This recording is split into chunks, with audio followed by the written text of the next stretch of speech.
Hello guys, welcome back to another tutorial. In this tutorial, we are going to learn how to change country in Google Play Store. Open your Play Store app. First, you need to tap on your profile icon in the top right corner.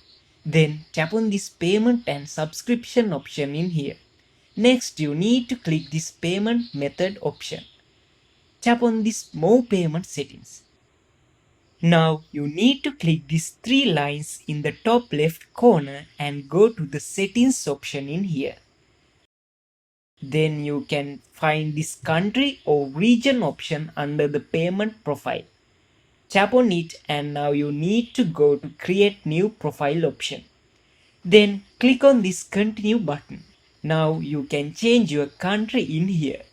Hope this video was helpful for you guys. See you in the next video.